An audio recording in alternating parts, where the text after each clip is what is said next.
45তম মার্কিন প্রেসিডেন্ট হিসেবে আজ দায়িত্ব নেবেন ডোনাল্ড ট্রাম্প। প্রস্তুত ওয়াশিংটন ডিসি। আহ্বায়নের মধ্য দিয়ে তুরাগ তীরে বিশ্ব ইজতেমার দ্বিতীয় পর্ব শুরু, রোববার আখেরি মোনাজাত। বিভীষিকা কাটিয়ে আবারও যাত্রা শুরু করেছে হলি আর্টিজান। দুঃস্বপ্নে সেই রাত ভুলে নতুন করে পথ চলার প্রত্যয়। এবং দ্বিতীয় টেস্টে নিউজিল্যান্ডের বিপক্ষে টস হেরে ব্যাট করছে বাংলাদেশ। প্রথম ইনিংসে ব্যাটিং বিপর্যয়ে তামিম বাহিনী।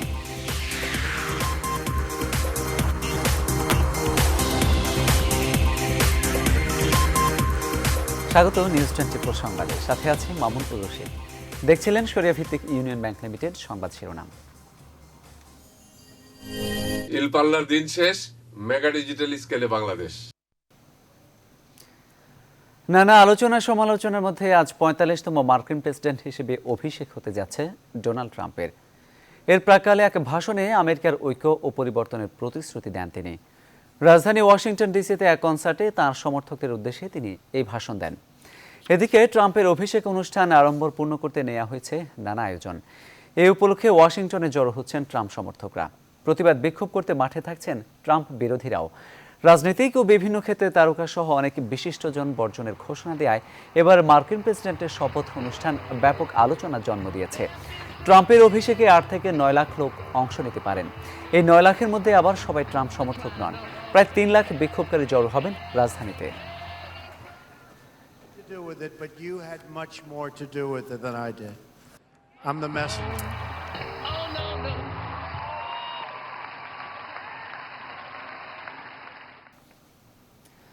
দর্শক, দায়িত্ব নেওয়ার আগে সবশেষ ডিনারে বক্তব্য রাখছেন ডোনাল্ড ট্রাম্প। আমরা সরাসরি চলে যাচ্ছি সেখানে।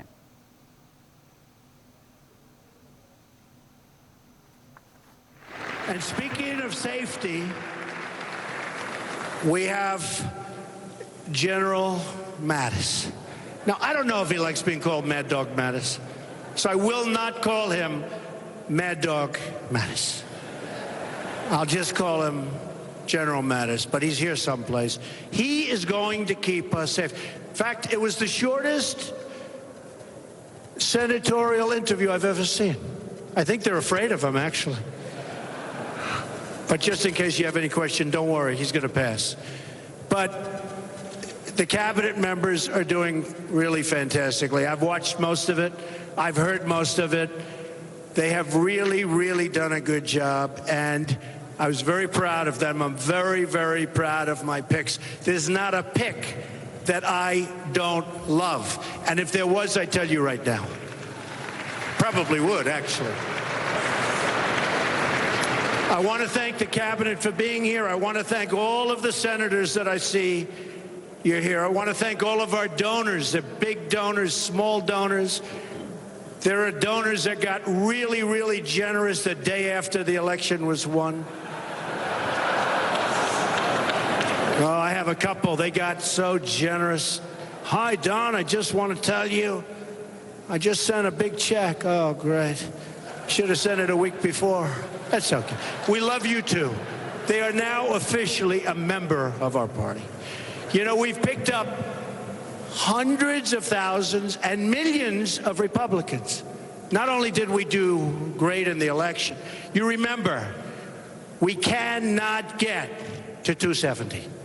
They were right. We got to 306. You cannot get it. I know CNN I was watching. I was watching all of them, in all fairness. All of them. The main networks, the cable networks. Although Fox has treated us very well, I have to say. Very well. Very well. Very well. And when I say well, by well, I mean fairly. But they were saying you cannot get to 270. I went to Maine 4 times for 1 vote, and I got it, but I didn't need it. But this was a victory for all of us. A victory for all of us. And in the audience, by the way, I see my great brother, and I see Anne Marie. Thank you for being here. I see my sister Marianne and David. Where is there? Right there. Who happens to be a Court of Appeals judge. She is tough. She is tough, but highly, highly respected. I see my sister Elizabeth, which is great. I'm so happy you're here. I'm so happy. We actually have a very, very good family. We have a family that gets along. My sons, look at them standing there. I say, why aren't you campaigning today? Eric and Don and Tiffany, who was incredible, and Barron is home. But we had a great group of people, right? We worked hard. In the audience, we have somebody that's under no pressure whatsoever because he's got a great quarterback named Tom Brady and a great coach named Belichick, Bob Kraft. So good luck, Bob. Your friend Tom just called. He feels good. He called to congratulate us. He feels good. Good luck. You're going to do great. Thanks. So I just want to thank everybody. We're going to have 4 incredible years. It's going to be something special. We have in the audience a special person who's worked very hard, who married very well. It's my daughter Ivanka. Where is she?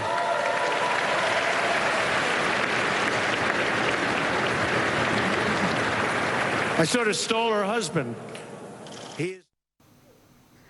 দর্শক, দায়িত্ব নেওয়ার আগে ডিনারে বক্তব্য রাখছিলেন নবনির্বাচিত মার্কিন president Donald Trump. CNN এর সৌজন্যে দেখছিলেন সেই অনুষ্ঠান। যাচ্ছে খবরের পরের প্রসঙ্গে। আজ ফজর আজানের পর আম্বয়ানের মধ্য দিয়ে শুরু হয়েছে বিশ্ব ইজতেমার দ্বিতীয় পর্ব। আল্লাহর সন্তুষ্টি আর পরকালের নাজাতের জন্যই টঙ্গীর তুরাগ তীরে জমায়েত হচ্ছেন মুসল্লিরা। সুশৃঙ্খল ও শান্তিপূর্ণভাবে ইবাদতের জন্য প্রথম পর্বের চেয়ে এবার নিরাপত্তা বাড়ানো হয়েছে।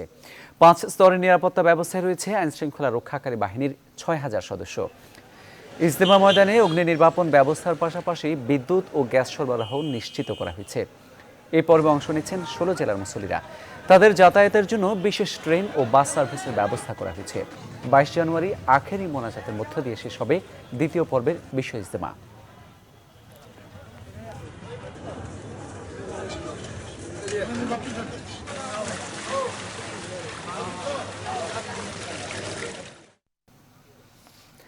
দর্শক, এই মুহূর্তে টঙ্গীর তুরাগ তীরে আছেন সহকর্মী ফখরুল ইসলাম। আমরা সরাসরি চলে যাচ্ছি তার কাছে।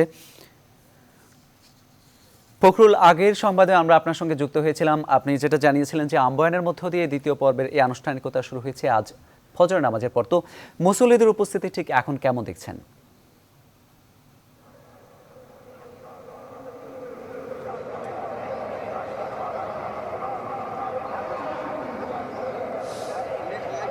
মামুন, আজ ফজরের নামাজের পরে কিন্তু মাওলানা শামীম আহমেদের আম্বয়ানের মধ্য দিয়ে কিন্তু শুরু হয় 52তম বিশ্ব ইজতেমার দ্বিতীয় পর্ব। আপনি দেখে থাকবেন যে বিশ্ব ইজতেমার যে তুরাগ তীরে অনুষ্ঠিত হয়ে থাকে, সেই তুরাগ তীরে ছামিয়ানার নিচে কিন্তু লাখ লাখ মুসল্লিরা অবস্থান করছেন এবং আশপাশে আপনি হয়তো দেখে থাকবেন ছামিয়ানার ভিতরে যদি আমরা ক্যামেরার মাধ্যমে পৌঁছতে না পারলেও আশপাশের পরিস্থিতি দেখে বোঝা যায় যে লাখ লাখ মুসল্লি কিন্তু প্রথম পর্বের মতো এরই মধ্যে এসে পৌঁছে গেছেন।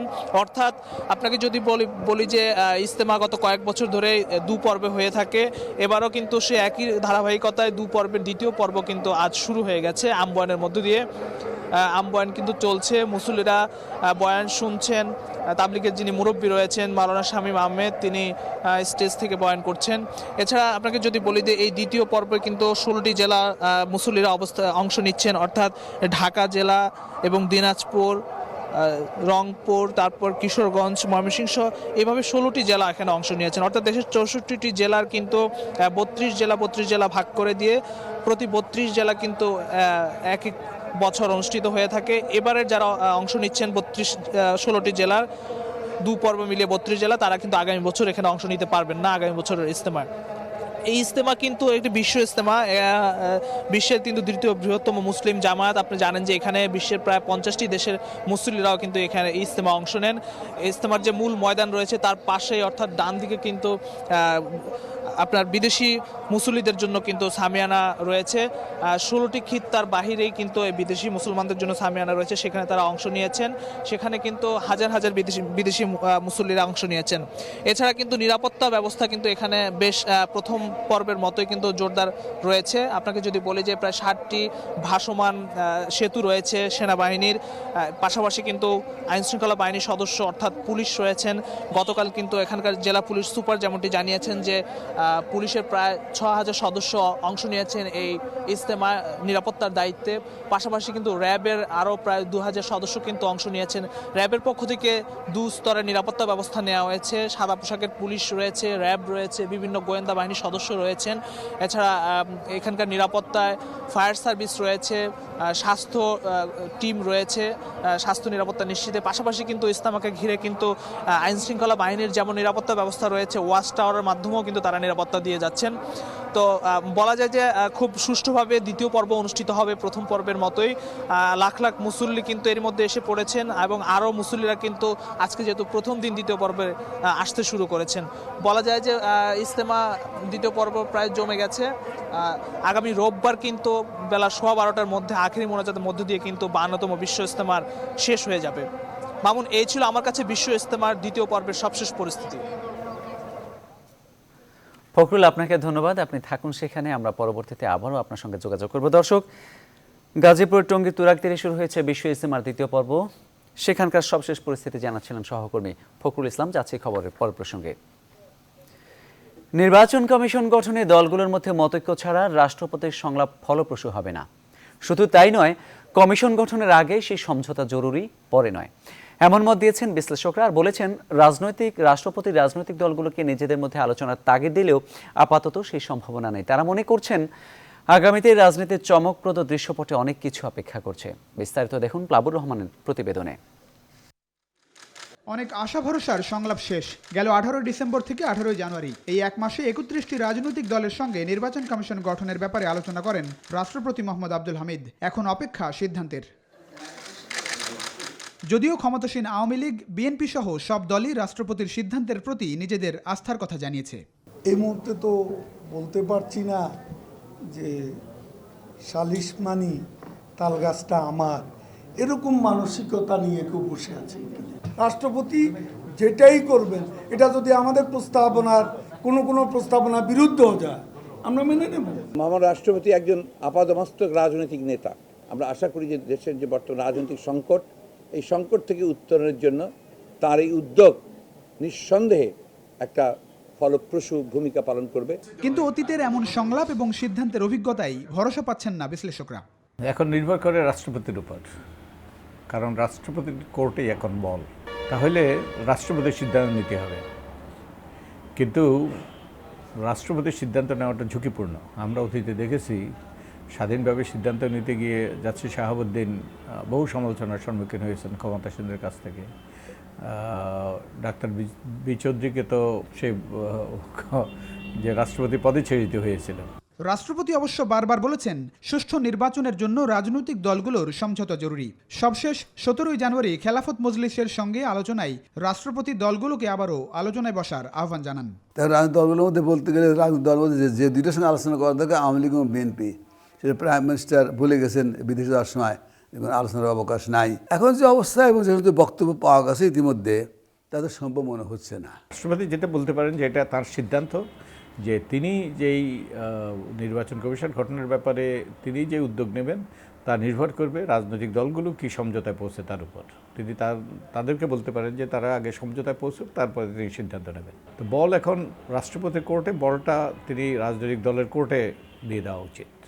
আগামী 8 ফেব্রুয়ারি 4 জন এবং 14 ফেব্রুয়ারি বাকি একজন নির্বাচন কমিশনারের মেয়াদ শেষ হচ্ছে। তাই নতুন কমিশন গঠনের বিষয়ে খুব বেশি সময় নেই রাষ্ট্রপতির হাতে। এমন বাস্তবতায় এই দুই বিশ্লেষকই মনে করেন, কমিশন গঠনের আগেই দলগুলোর মধ্যে আলোচনা হওয়া জরুরি। সময় আছে, 8 ফেব্রুয়ারিতে যে এই কমিশন পুনর্গঠন করতে হবে তাতে কোনো বাধ্যবাধকতা নেই। এতে রামায়ণ মহাভারত অশুদ্ধ হয়ে যাবে। প্লাবন রহমান, নিউজ 24, ঢাকা। জলবায়ু পরিবর্তনের ঝুঁকি মোকাবেলায় বাংলাদেশের নেওয়া বিভিন্ন উদ্যোগ বিশ্ব নেতাদের সামনে তুলে ধরলেন প্রধানমন্ত্রী শেখ হাসিনা। একই সঙ্গে জলবায়ু তহবিলে আন্তর্জাতিক সম্প্রদায়ের অর্থায়নের প্রতিশ্রুতি রক্ষার তাগিদ দিয়েছেন তিনি। ওয়ার্ল্ড ইকোনমিক ফোরামের বার্ষিক সভায় বুধবার সুইজারল্যান্ডের দাভোস কংগ্রেস সেন্টারে এক প্ল্যানারি সেশনে এসব কথা বলেন প্রধানমন্ত্রী। তিনি বলেন, বাংলাদেশ পরিবেশ দূষণে কম ভূমিকা রাখলেও জলবায়ু পরিবর্তনের প্রভাবে এই দেশকেই বেশি মূল্য দিতে হচ্ছে। নরওয়ের প্রধানমন্ত্রী এর্না সোলবার্গ, যুক্তরাষ্ট্রের সাবেক ভাইস প্রেসিডেন্ট আল গোর, HSBC গ্রুপের প্রধান নির্বাহী স্টুয়ার্ট গালিভার এই সেশনে অংশ নেন। শেখ হাসিনা জলবায়ু পরিবর্তনের বিরূপ প্রভাব মোকাবেলায় নতুন প্রযুক্তি উদ্ভাবন ও হস্তান্তরে অলাভজনক মডেল নেওয়ার উপর গুরুত্ব দেন। বাংলাদেশকে পরিবেশ বান্ধব প্রবৃদ্ধির পথে নেওয়ার চেষ্টার কথা তুলে ধরে তিনি বলেন, প্রতিশ্রুত জলবায়ু অর্থায়ন নিশ্চিত করতে হবে। এই অর্থের অন্তত অর্ধেক জলবায়ু ঝুঁকিতে থাকা দেশগুলোর কাছে যেতে হবে বলেও দাবি করেন শেখ হাসিনা।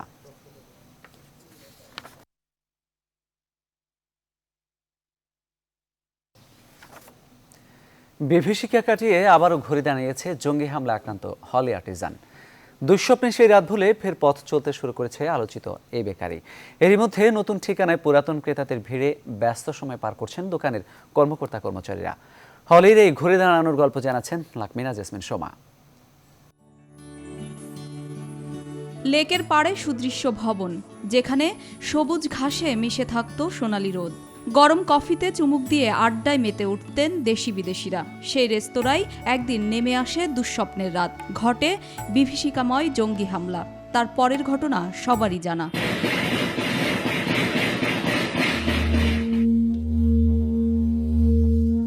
সেই হামলার ক্ষতচিহ্ন নিয়ে আজ নিস্তব্ধ দাঁড়িয়ে হলি আর্টিজান, যেন ইট কাঠ পাথরের এক জীবন্ত লাশ। তবুও ঘুরে দাঁড়ানোর চেষ্টা। গুলশান উত্তর অ্যাভিনিউয়ে 154 নম্বর বিল্ডিংয়ের দোতলা এখন হলি আর্টিজানের নতুন ঠিকানা। ছোট্ট পরিসরে হলেও তাকে স্বাগত জানাতে আসছেন অনেকেই।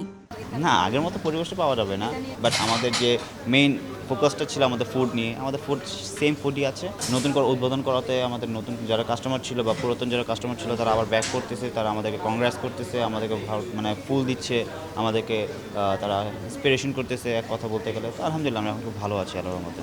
গেল বছরের 1 জুলাই জঙ্গি হামলার সেই রাতে অন্যদের সঙ্গে বেকারির এই কর্মকর্তা ও বারিস্তার শাহরিয়ারও জিম্মি ছিলেন।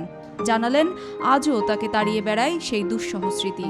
সেদিনের ঘটনার পর থেকে তো টোটালি মাইন্ডটা একদম মনে করেন যে স্টাক হয়ে গেল। নিজের মধ্যে নিজে ছিলাম না, এক কথা বলতে গেলে ভয় ভীতি সব কিছু কাজ করতেছিল, নার্ভাসনেসটাও ছিল।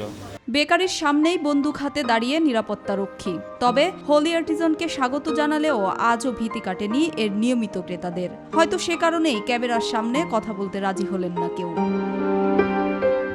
এরপরও কাচের ভেতরে সাজানো রেস্তোরাঁর নিজস্ব তৈরি bread, cake, biscuit, croissant, yoga কিংবা কফি খেতে চলে আসছেন অনেকেই। কেউ কেউ নিয়ে যাচ্ছেন পার্সেলও। কেউ আবার সেলফি তুলে ফেসবুকে চেক ইন দিচ্ছেন হলি আর্টিজানের নতুন এই ঠিকানা। লাকমিনা জেসমিন সোমা, নিউজ 24, ঢাকা। এবার বাংলাদেশ নিউজিল্যান্ড টেস্ট সিরিজ প্রসঙ্গ। ক্রাইস্টচার্চে সফরের দ্বিতীয় ও শেষ টেস্টে নিউজিল্যান্ডের কাছে টসের এখন ব্যাটিং করছে বাংলাদেশ। শেষ খবর পাওয়া পর্যন্ত বাংলাদেশের সংগ্রহ 5 উইকেটে 214 রান। সমু 86 এবং সাকিব 59 রান করে সাজঘরে ফিরেছেন। এর আগে দলীয় 7 রানে সাউদের বলে উইকেটের পেছনে ক্যাচ দিয়ে প্যাভিলিয়নের পথ ধরেন তামিম ইকবাল। ওয়ান ডাউনে নেমে মাহমুদুল্লাহ ইনিংস বড় করতে পারেন। বোল্টের বলে আউট হবার আগে তাঁর ব্যাট থেকে আসে 19 রান, আর সাব্বির ফিরেছেন 7 রানে। এদিকে দলে ফিরেছেন সৌম্য সরকার ও রুবেল হোসেন, আর অভিষেক হয়েছে নাজমুল হাসান শান্ত ও Nurul Hasan সোহানের।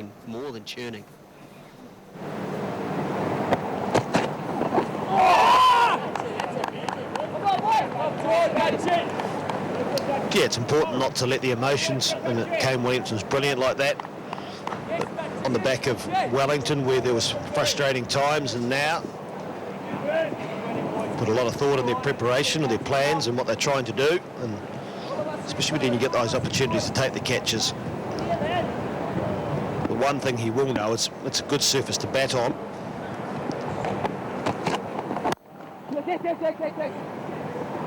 Nice stroke for a single. News 24 সংবাদের রিপোর্ট জেনেছে বিরতি। ফিরছে একটু পর, সাথেই থাকুন।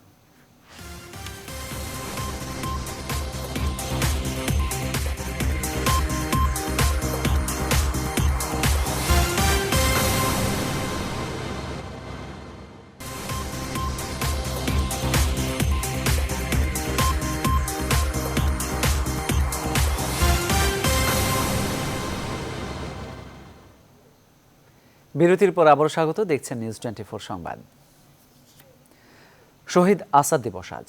69 গণ আন্দোলনের সময় এই শহীদের ইতিহাস নরসিংদীতে তার নিজ এলাকার নতুন প্রজন্মের কাছে অজানা। এছাড়া অযত্ন অবহেলায় পড়ে আছে তাঁর সমাধি। শহীদ আসাদের স্মৃতি সংরক্ষণের দাবি জানিয়েছেন তাঁর সহযোদ্ধারা। সুমন বর্মনের প্রতিবেদন, জানাচ্ছেন হাসান কামরুল।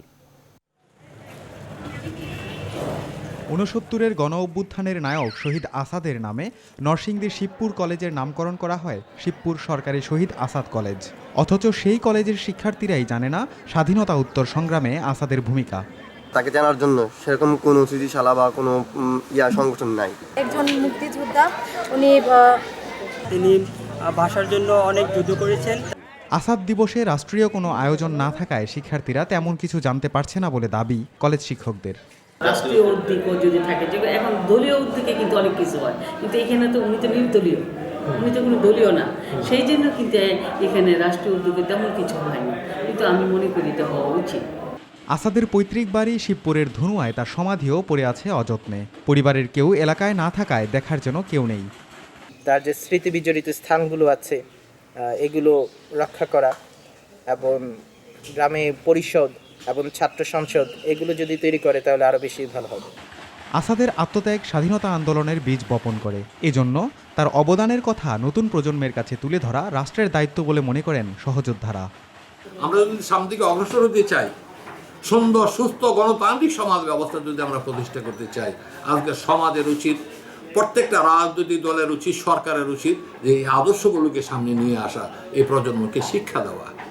১৯৬৯ সালের ২০ জানুয়ারি স্বৈরাচারী আইয়ুব বিরোধী গণ আন্দোলনের সময় ঢাকা মেডিকেল কলেজ হাসপাতালের সামনে গুলিবিদ্ধ হয়ে নিহত হন ঢাকা বিশ্ববিদ্যালয়ের তৎকালীন ছাত্রনেতা আসাদ। Desk report, news 24। এবার ফার্স্ট সিকিউরিটি ইসলামী ব্যাংক অর্থ বাণিজ্যের খবর।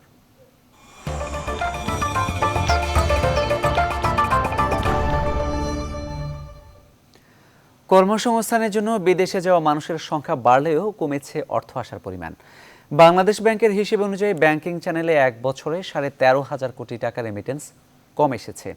বিষয়টিকে উদ্বেগের কারণ হিসেবে দেখছেন বিশেষজ্ঞরা। তারা বলছেন, অবৈধ পথে অর্থ আসা, মধ্যপ্রাচ্য সহ বেশ কিছু দেশে কাজের পরিধি কমে যাওয়া ও টাকার বিপরীতে বেশ কয়েকটি দেশের মুদ্রার মান কমে যাওয়াই এর জন্য দায়ী।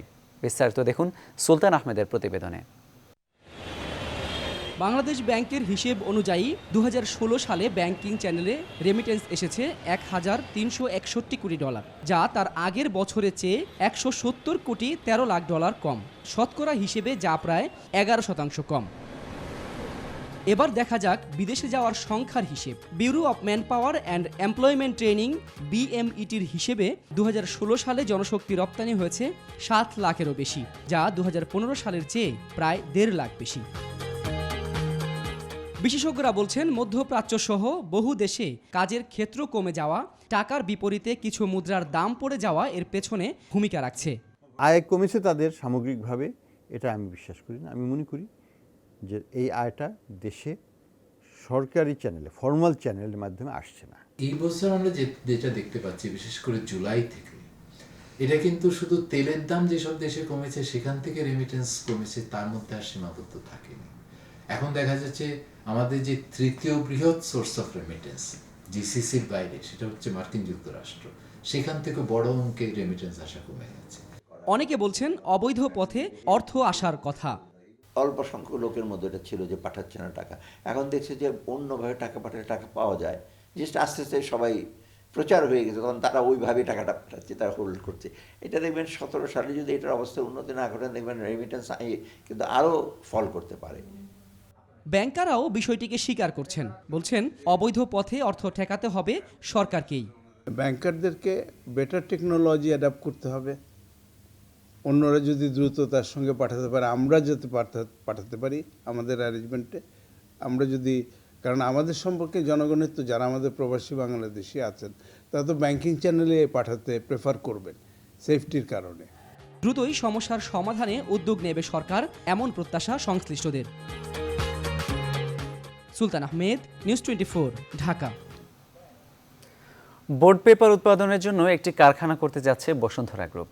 এর প্রযুক্তি সহায়তার জন্য বৃহস্পতিবার বসুন্ধরা গ্রুপ ফিনল্যান্ডের একটি প্রতিষ্ঠানের সঙ্গে চুক্তি করেছে। বসুন্ধরা ইন্ডাস্ট্রিয়াল হেডকোয়ার্টার 2-তে এই চুক্তি সই হয়। বসুন্ধরা গ্রুপের ভাইস চেয়ারম্যান সাফাওয়ান সুবহান এবং ফিনল্যান্ডের ভ্যালমেট টেকনোলজিস ইনকর্পোরেশনের ভাইস প্রেসিডেন্ট পেট্রি পাউকুনেন নিজ নিজ প্রতিষ্ঠানের পক্ষে চুক্তিতে সই করেন। পরে বসুন্ধরা গ্রুপের ডিএমডি মোস্তাফিজুর রহমান সাংবাদিকদের জানান, কারখানা করতে ২৭ মাস সময় লাগবে। এরই মধ্যে কেরানীগঞ্জে প্রায় ৬০০ বিঘা জমিও প্রস্তুত করেছে প্রতিষ্ঠানটি। এখানে প্রায় ১০,০০০ মানুষ কাজ পাবে। বোর্ড পেপার উৎপাদনের জন্য ৯০ ভাগই ফেলে দেওয়া কাগজ ব্যবহার করা হবে।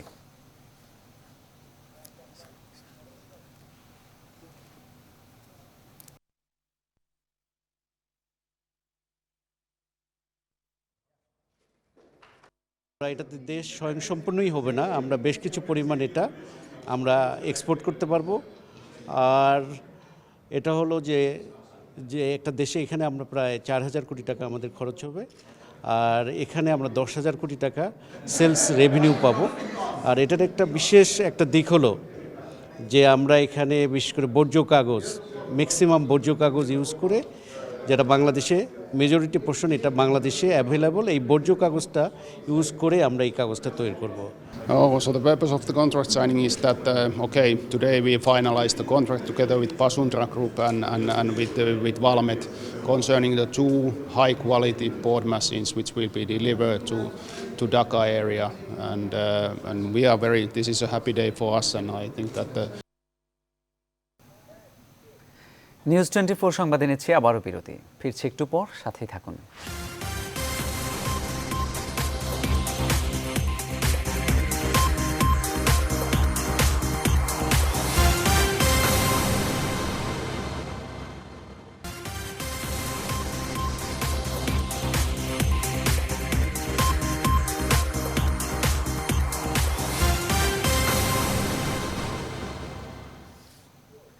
বিরতির পর আবারও স্বাগত সংবাদে, দেখছেন নিউজ 24। এবার জানাবো কৃষির সংবাদ।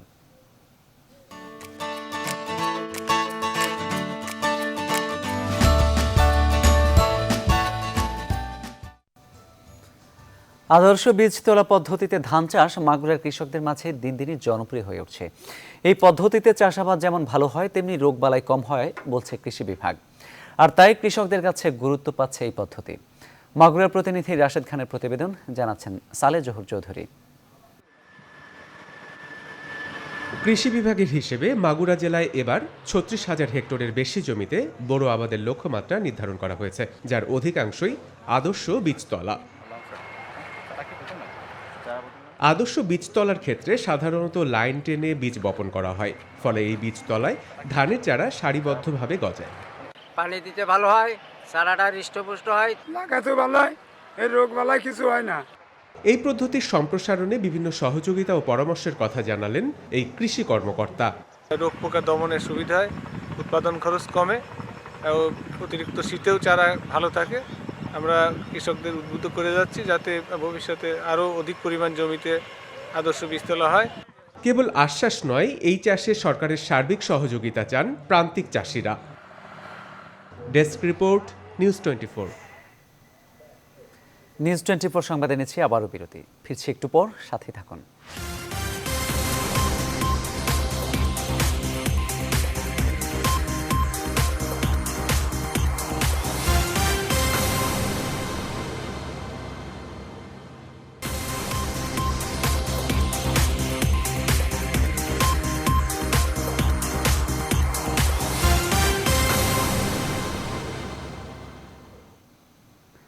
বিরতির পর আবারও স্বাগত, দেখছেন নিউজ 24 সংবাদ। এর আগে আমাদের নিয়মিত আয়োজন সংবাদপত্র পর্যালোচনা, আলোচনায় যোগ দিচ্ছেন আমাদের সঙ্গে চট্টগ্রাম থেকে রিয়াজ হায়দার চৌধুরী এবং সিলেট থেকে যোগ দিবেন শাহ দিদারুল আলম নোবেল। আর প্রথমেই জেনে নেব আজ ঢাকা থেকে প্রকাশিত সংবাদপত্রগুলোর প্রধান প্রধান শিরোনাম। দৈনিক বাংলাদেশ প্রতিদিন পত্রিকার প্রধান শিরোনাম, দলে দলে নির্বাচন প্রস্তুতি, ঘর গোছাতে কাজ শুরু করেছে আওয়ামী লীগ। খালেদা তারেককে অযোগ্য করার শঙ্কা বিএনপির। পাশাপাশি রয়েছে হোয়াইট হাউসে আজ ট্রাম্প ঠুকছেন আর বেরোচ্ছেন ওবামা। বাংলাদেশ বিষয়ে কি আছে সিআই এর গোপন নথিতে, এই বিষয়ে একটি প্রতিবেদন ছাপা হয়েছে। পাশাপাশি রয়েছে এককভাবে প্রস্তুতি নিচ্ছে জাতীয় পার্টি, নতুন ঠিকানা ইসি, শুরু হবে একাদশ সংসদ নির্বাচনের কার্যক্রম। দৈনিক কালের কণ্ঠ পত্রিকার প্রধান শিরোনাম, রোহিঙ্গা নিয়ে শুধুই উদ্বেগ আহ্বান, মিয়ানমারে জাতিসংঘের হস্তক্ষেপ চায়নি ওআইসি। শিক্ষক লাঞ্ছনা তদন্তে প্রমাণিত। সিআইএ নথি খালেদা রাষ্ট্রপতি, হাসিনা প্রধানমন্ত্রী ফর্মুলা নাকচ করেছিল বিএনপি। মুশফিক ইমরুলের পর মমিনুল। দৈনিক প্রথম আলো পত্রিকার প্রধান শিরোনাম, দাভোসে রামপাল বিতর্ক, সুন্দরবনের ক্ষতির আশঙ্কা নেই, আলগোরকে এসে দেখে যেতে বললেন প্রধানমন্ত্রী শেখ হাসিনা। 18 মাস চেয়ারে 22 মাস জেলে, যেটি গাজীপুর সিটি কর্পোরেশনের মেয়রকে নিয়ে করা হয়েছে এবং তারা বলছে যে এবং মেয়র বলেছেন আমি আক্রোশের শিকার। দৈনিক ইত্তেফাক পত্রিকার প্রধান শিরোনাম, হোয়াইট হাউসে আজ ট্রাম্পের প্রবেশ, ওবামার বিদায়। রাখাইনে নির্যাতন বন্ধ করুন, শান্তি আনুন। ওআইসির শীর্ষ বিশেষ বৈঠকে মিয়ানমার প্রতি আহ্বান জানিয়েছেন ওআইসি সদস্য দেশের বিভিন্ন রাষ্ট্র সরকার প্রধানরা। জলবায়ু পরিবর্তনের ঝুঁকি মোকাবেলায় সম্মিলিত উদ্যোগ গ্রহণ করুন, বিশ্ব নেতৃবৃন্দের প্রতি আহ্বান জানিয়েছেন প্রধানমন্ত্রী। আইনজীবীদের আদালতে ভাঙচুর ঘটনা ন্যাক্কারজনক, চট্টগ্রামে জানিয়েছেন প্রধান বিচারপতি।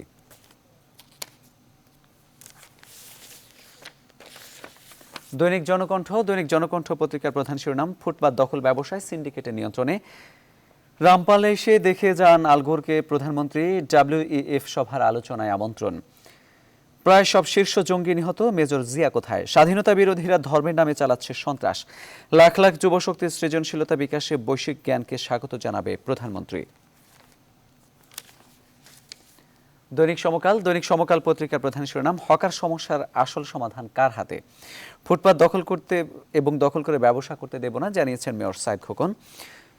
রোহিঙ্গা অনুপ্রবেশের পেছনে নারী ও জনপ্রতিনিধি, তালিকার 114 জন টেকনাফের, ব্যবস্থা নিতে 5 সুপারিশ। ধূলিধূসর রাজধানী, এছাড়া রয়েছে মার্কিন গোপন দলিল, বাংলাদেশ নিয়ে 2000-এরও বেশি নথি প্রকাশ। এই ছিল মোটামুটি আজকে জাতীয় দৈনিক পত্রিকাগুলোর প্রধান শিরোনাম। এবার জেনে নেব চট্টগ্রাম থেকে প্রকাশিত বিভিন্ন পত্রিকার গুরুত্বপূর্ণ শিরোনাম। আর এই জন্য আমাদের সঙ্গে চট্টগ্রাম থেকে যোগ দিচ্ছেন চট্টগ্রাম সাংবাদিক ইউনিয়নের সভাপতি রিয়াজ হায়দার চৌধুরী। চট্টগ্রাম থেকে প্রকাশিত বিভিন্ন পত্রিকা আসলে কি ধরনের খবরকে বেশি গুরুত্ব দিয়ে ছাপা হয়েছে?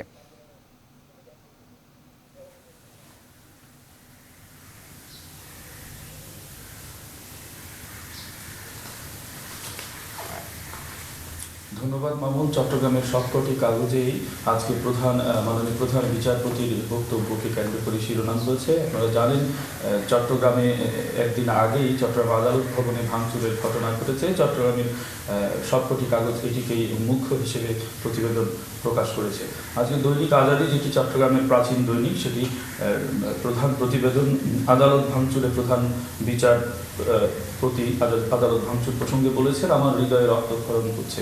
চট্টগ্রামে চিফ জুডিশিয়াল ম্যাজিস্ট্রেট আদালত ভবন উদ্বোধনকালে তিনি এই কথা বলেছেন এবং তিনি আইনজীবীদের নানামাত্রিক নির্দেশনা দিয়েছেন এবং তদন্ত কমিটি আদালত ভাঙচুরের ঘটনায় তদন্ত কমিটি ঘটনাস্থল পরিদর্শন করেছেন এবং আলামত সংগ্রহ করা হয়েছে বলে এই কাগজে আরেকটি বিশেষ প্রতিবেদন প্রকাশ পেয়েছে। এবং চট্টগ্রাম নগরীর স্কুলগুলো পরিদর্শন করে 12টি স্কুলে তদারকি টিম পরিদর্শন করে নানা অসঙ্গতির চিত্র তারা তুলে ধরেছেন এবং তার বরাত দিয়ে সবকটি কাগজে আজকে বিশেষ প্রতিবেদন ছাপা হয়েছে।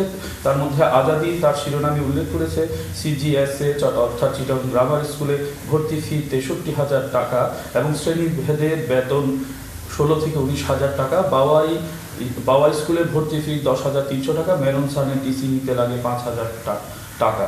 এরকম একটি অরাজক অবস্থা ভর্তি চিত্র শিক্ষা ব্যবস্থা নিয়ে বিশেষ প্রতিবেদন করেছে এই কাগজটি এবং এই সংক্রান্ত প্রতিবেদন চট্টগ্রামের সবকটি কাগজে আজকে বিশেষ গুরুত্ব সহকারে ঠাঁই পেয়েছে।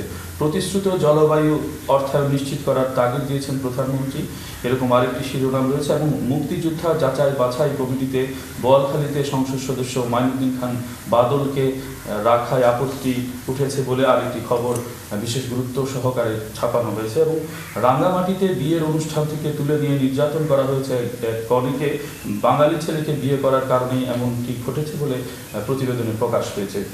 দৈনিক পূর্বকোণ চট্টগ্রামের আরেকটি বহুল প্রচারিত কাগজ, যেটি যথারীতি প্রধান বিচারপতির সেই বক্তব্যকে বিশেষ গুরুত্বের পাশাপাশি ভর্তি যুদ্ধ নিয়ে শিক্ষা ব্যবস্থার চালচিত্র নিয়ে বিশেষ প্রতিবেদন তারা করেছেন এবং ট্রাম্পের শপথ নিয়ে তারা একটি বিশেষ প্রতিবেদন প্রকাশ করেছে। এছাড়াও চট্টগ্রাম বিভাগীয় সুন্নি সমাবেশে হাজার হাজার কওমি মাদ্রাসার দেশে জঙ্গি প্রজনন করছে বলে মাওলানা মতিনের বরাত দিয়ে একটি প্রতিবেদন প্রকাশ করা হয়েছে এবং পটিয়ায় ওরসের 2 গ্রুপের মধ্যে সংঘর্ষ, গুলিবিদ্ধ সহ আহত হয়েছে 15 জন, এরকম আরেকটি খবর আছে। এবং ফেনী নদীতে মৈত্রী সেতু নির্মাণে ভারতের দরপত্রের উপর আরেকটি প্রতিবেদন বিশেষ গুরুত্ব পেয়েছে। ছেপেছে এই কাগজে। দৈনিক পূর্বদেশ চট্টগ্রামের আরেকটি বহুল প্রচারিত কাগজ, যেটি জঙ্গি তৎপরতা নিয়ে তারা প্রধান প্রতিবেদন করেছেন। এর বাইরে ইউএসটিসিতে 1300 MBBS শিক্ষার্থীর ভবিষ্যৎ আসলে কোন পথে যাচ্ছে তা নিয়ে একটি বিশেষ প্রতিবেদন তারা গুরুত্ব সহকারে ছেপেছেন। এছাড়াও চট্টগ্রাম কাস্টমসের হালচিত্র নিয়ে তারা বিশেষ প্রতিবেদন করেছে। আমদানি বেড়েছে 23% এবং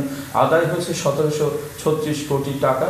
রাজস্ব আদায়ের শীর্ষে রয়েছে জ্বালানি খাত। এই ধরনের অনুসন্ধানী প্রতিবেদন তারা ছেপেছেন। এছাড়াও দৈনিক সুপ্রভাত বাংলাদেশ চট্টগ্রামের আরেকটি বহুল প্রচারিত কাগজ, যেটি প্রধান বিচারপতির নির্দেশে 3 সদস্যের একটি তদন্ত কমিটি গঠনের বিশেষ রিপোর্ট তারা ছেপেছেন আদালত ভাঙচুরের ঘটনাকে কেন্দ্র করে, এবং পুঁজিবাজারের লেনদেন বিষয়ক আরেকটি বিশেষ রিপোর্ট তো রয়েছেই।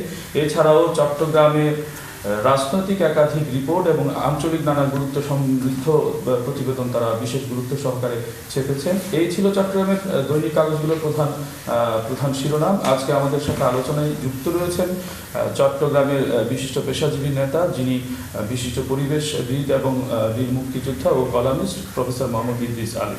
স্বাগত জানাই আপনাকে। আমরা যখন শীর্ষ সংবাদপত্রগুলোর শিরোনাম আলোচনা করছিলাম, আমি সরাসরি আপনার কাছে একটু জানতে চাই, আপনি পেশাজীবী নেতা এবং পেশাজীবীদের অঙ্গন আদালত প্রাঙ্গণ, যেটি একদিন আগেই একটি অনাকাঙ্ক্ষিত ঘটনা ঘটেছে, আপনি যেটি জানেন, যেটি সবকটি কাগজেই আজকেও ফলো আপ প্রতিবেদন এসছে। প্রধান বিচারপতি বলেছেন আমার হৃদয়ে রক্তক্ষরণ হচ্ছে। আপনার কি মন্তব্য? এটা তিনি যথার্থই বলেছেন মাননীয় প্রধান বিচারপতি, এই কারণেই যে পেশার প্রতি সম্মান দেখিয়ে এই পেশাকে ধারণ করেই একজন মানুষ পেশায় আসে। চট্টগ্রাম আদালত ভবনে যে ঘটনাটি ঘটে গিয়েছে এবং সেটা একটি নিরাপদ জায়গা, আদালত ভবনকে আমরা নিরাপদ জায়গা মনে করি আসামির জন্য এবং বাদী বিবাদী সবার জন্যই। সেখানে তারুণ্যের অনুমতি দিয়েই হোক, পেশার প্রতি অসম্মান দেখিয়েই হোক, যে কাজটি আইনজীবীরা যারা আইনকে সুরক্ষা দেবেন, আইনকে যারা এগিয়ে নিয়ে যাবেন, দেশের অগ্রগতিকে যারা ভূমিকা রাখবেন, সেই উৎকৃষ্ট একটি পেশার কতিপয় আইনজীবী যেভাবে আইনকে নিজের হাতে তুলে নিয়ে আদালত ভবন ভাঙচুর করার চেষ্টা করেছেন, সেটা কোনোভাবেই কোনো পেশাই এটাকে সাপোর্ট করতে পারে না এবং এটা সব পেশার জন্য একটি মানহানিকর। এবং আমাদের প্রধান বিচারপতি মহোদয় যথার্থই বলেছেন তার হৃদয়ে রক্তক্ষরণ ঘটেছে। উনি একটু আমার মনে হয় বাড়িয়ে বলেন নাই যে এটা আমাদের সুস্থ সমাজ ব্যবস্থায় এগিয়ে যাওয়ার জন্য, এবং যেখানে আসামি, উনি বলেছেন আসামির পক্ষে আপনি দাঁড়াবেন, কিন্তু আসামির অপরাধের পক্ষে নয়। সেক্ষেত্রে আমাদের আইনজীবীরা যে নজির সৃষ্টি করেছেন চট্টগ্রামের আদালতকে, চট্টগ্রামের ঐতিহ্যকে, আইন পেশাকে তারা প্রশ্নবিদ্ধ করেছেন এবং সেটা কোনোভাবেই একজন পেশাজীবী হিসেবে আমরা ধারণ করতে পারি না। এবং সেই লজ্জা এবং সেই অপবাদ আমাদের থেকে, এটা অনৈতিক অসদাচরণ হয়েছে, অনৈতিক কাজ হয়েছে এবং অনাকাঙ্ক্ষিত ঘটনা ঘটেছে। সেটা অর্থে ওই দিন কিন্তু সব কজন আইনজীবী কিন্তু এই কাজটি করেননি, একটি অংশ।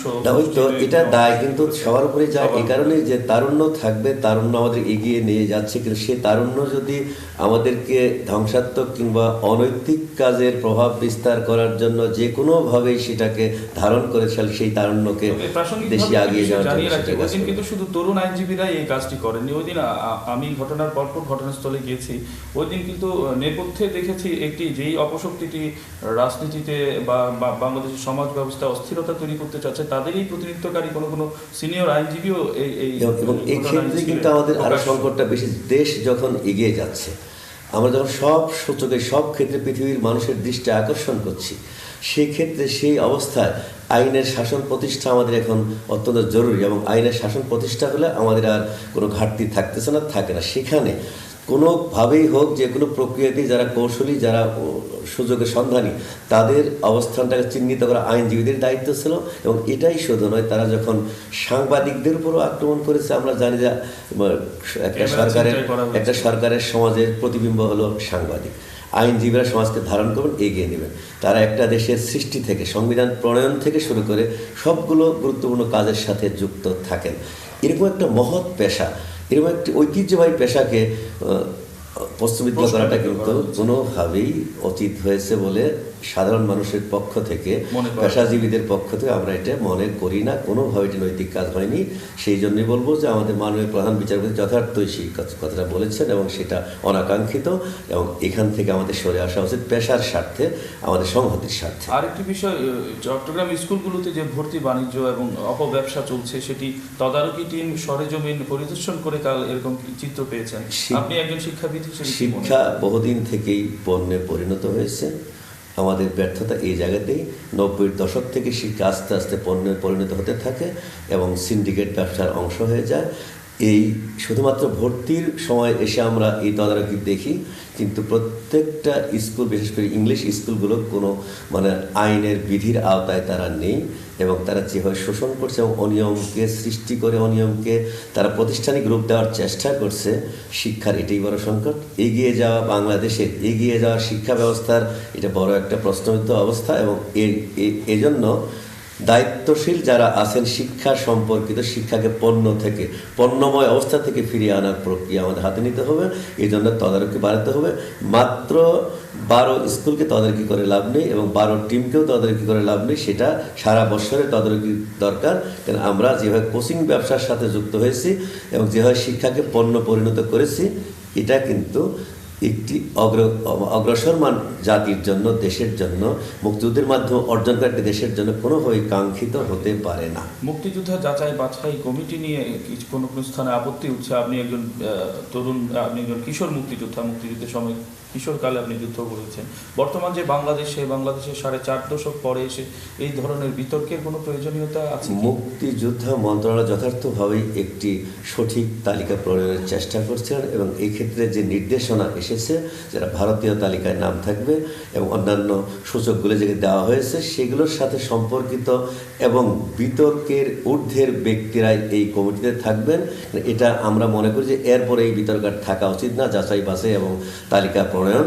সেক্ষেত্রে কোনো বিতর্কিত ব্যক্তির কিংবা বিতর্কিত অবস্থানে যিনি অবস্থান করেন তাকে এই কমিটিতে রেখে মুক্তিযুদ্ধ যাচাই বাছাই কোনো তার আঙ্গিক ক্ষতি হোক, সেটা কিন্তু কাম্য নয় এবং আমরা মনে করি যে এই উদ্যোগটাকে সঠিকভাবে লক্ষ্যে পৌঁছানোর প্রক্রিয়া আমাদের সহযোগিতা এবং সেই ক্ষেত্রে সবাইকে ধন্যবাদ। আপনাকে প্রিয় দর্শক, আমরা এখন কথা বলছিলাম চট্টগ্রামের দিনের সংবাদপত্রগুলোর শীর্ষ শিরোনাম এবং প্রাসঙ্গিক বিষয়ে আলোচনা করছিলাম। আমাদের মাঝে আলোচনায় যোগ দিয়েছিলেন প্রফেসর মোহাম্মদ ইদ্রিস আলী, যিনি বিশিষ্ট পরিবেশবিদ, বীর মুক্তিযোদ্ধা এবং কলামিস্ট। আমরা এখন ফিরে যেতে পারি আমাদের কেন্দ্রীয় স্টুডিওতে। ধন্যবাদ মামুন।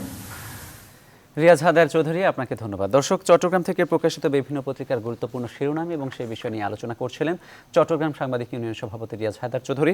আমরা জানবো এবার সিলেটের বিষয়ে এবং সিলেট থেকে এরই মধ্যে আমাদের সঙ্গে যুক্ত রয়েছেন সহকর্মী শাহ দিদারুল আলম নোবেল।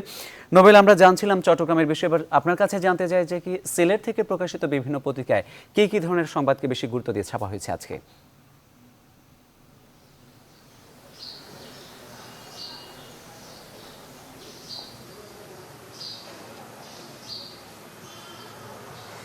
ধন্যবাদ মামুন।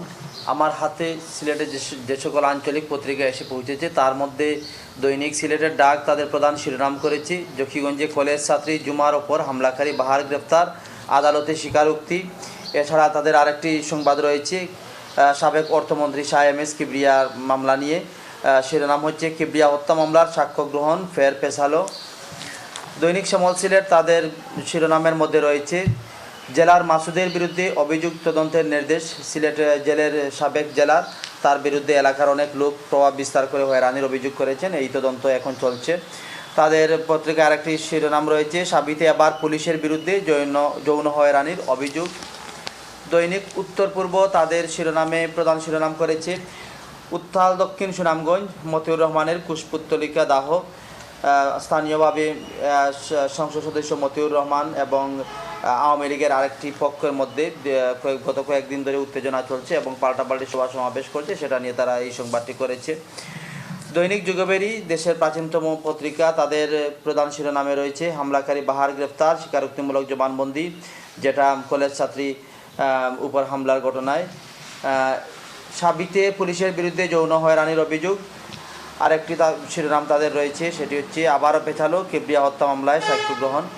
আজকে আমাদের সাথে সংবাদ পর্যালোচনার জন্য রয়েছেন সিলেট জেলা প্রেস ক্লাবের কোষাধ্যক্ষ ও ডেইলি নিউজের সিলেট করেসপন্ডেন্ট মনিরুজ্জামান।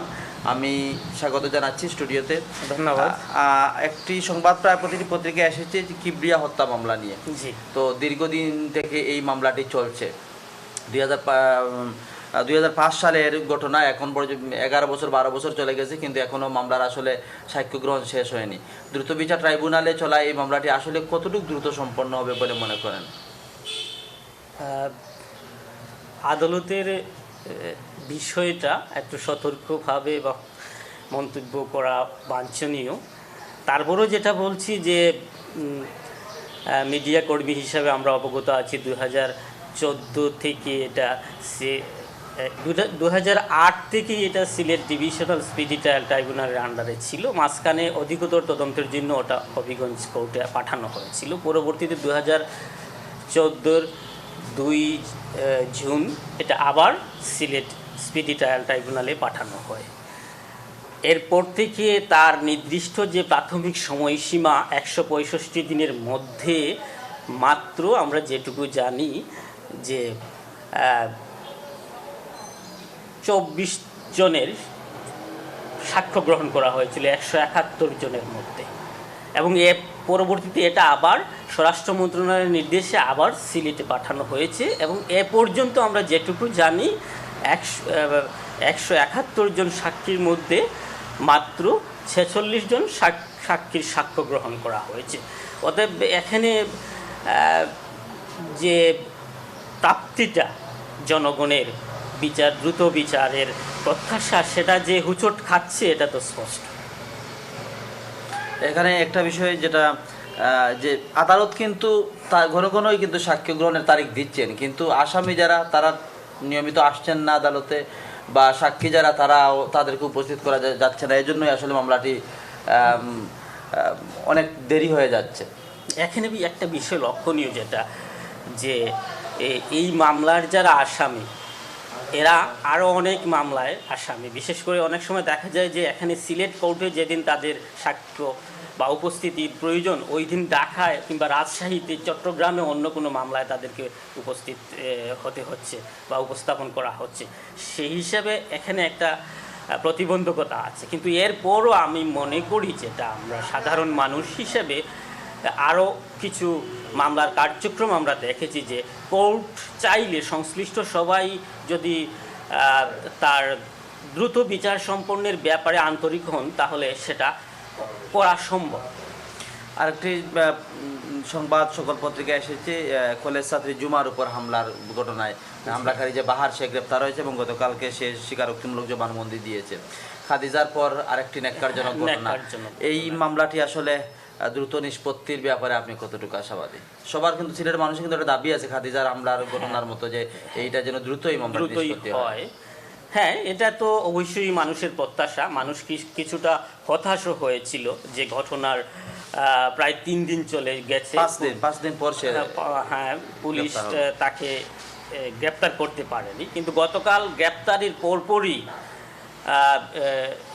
অভিযুক্ত বাহারের স্বীকারোক্তিমূলক জবানবন্দি এবং তার আগে তার বড় ভাইয়ের 3 দিনের রিমান্ডে নেওয়া জিজ্ঞাসাবাদের জন্য এইসব তৎপরতার মাধ্যমে আমরা অনেকটা আশাবাদী হয়ে উঠেছি যে বিচারটা হয়তো খাদিজার বিচারের মতোই দ্রুত এগোবে।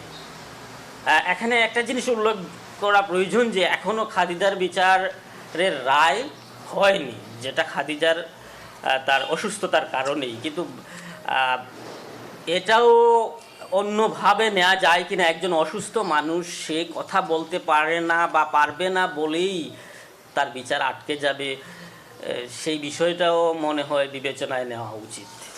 আরেকটি সংবাদ দৈনিক উত্তর পূর্ব তাদের প্রধান শিরোনাম যেটি করেছে, উত্তাল দক্ষিণ সুনামগঞ্জ, মতিউর রহমান এমপির কুশপুত্তলিকা দাহ। সুনামগঞ্জের বিষয়ে রাজনীতি নিয়ে এখানে এক মোটামুটি উত্তাপ ছড়াচ্ছে। এর নেপথ্যে কি আছে মনে করেন? আসলে এটা আমরা যারা জানি বা রাজনীতি সম্পর্কে দেশের যারা একটু পর্যবেক্ষণ করেন, তারা সবাই অবগত আছেন যে সুনামগঞ্জ অঞ্চলে, হাওর অঞ্চলে এটা নিয়ে রাজনীতিটা 2টা বলয়ে দীর্ঘদিন থেকে বিভক্ত। সেটা হচ্ছে সুরঞ্জিত গ্রুপ আর আরেকটা প্রয়াত আব্দুস সামাদ আজাদ গ্রুপ। তো সাম্প্রতিক যে ঘটনা নিয়ে সুনামগঞ্জ উত্তপ্ত হয়ে উঠেছে সেটাও ওই বিরোধেরই একটা অংশ। সাম্প্রতিককালে আমরা যেটুকু জানি যে মতিউর রহমান জেলা সভাপতি নিয়ে ওই সুরঞ্জিত সেনগুপ্তের রাজনৈতিক তৎপরতা নিয়ে একটা মন্তব্য করেছেন, সেটাকে উপলক্ষ করে সুরঞ্জিত গুপ্তের সমর্থকরা, নেতারা এটার প্রতিবাদ করছি। এই নিয়ে দুই পক্ষের মধ্যেই বিরোধ চলছে এবং সেটা চাঙ্গা হয়েছিল গত কিছুদিন আগে জেলা পরিষদের নির্বাচন নিয়ে। সেখানে দেখা গেছে যে সরকার দল সমর্থক এবং সুরঞ্জিত গুপ্তের নেতা এনামুল হক ইমন উনি পরাজিত হয়েছেন বিদ্রোহী সামাদ আজাদ গ্রুপের নেতার কাছে। তো পুরনো দ্বন্দ্ব আবার থাঙ্গা হয়েছে। তারপরে আমরা আশা রাখবো যে রাজনৈতিক উত্তাপ যেন ধরনের অপ্রীতিকর ঘটনার দিকে মোড় না নেয়। আপনাকে ধন্যবাদ আমাদের স্টুডিওতে সংবাদ পর্যালোচনায়। নোবেল, আপনাকে ধন্যবাদ। দর্শক, সিলেট থেকে যুক্ত হয়েছিলেন সহকর্মী শাহাদি দারুল আলম নোবেল। তিনি জানাচ্ছিলেন সিলেট থেকে প্রকাশিত বিভিন্ন পত্রিকার গুরুত্বপূর্ণ শিরোনাম আর দেখছিলেন আমাদের নিয়মিত আয়োজন সংবাদপত্র পর্যালোচনা। দর্শক, এই ছিল নিউজ 24 সংবাদে এখনকার মতো। আমাদের পরবর্তী আয়োজন দেখার আমন্ত্রণ রইল। এতক্ষণ সঙ্গে থাকার জন্য সবাইকে ধন্যবাদ।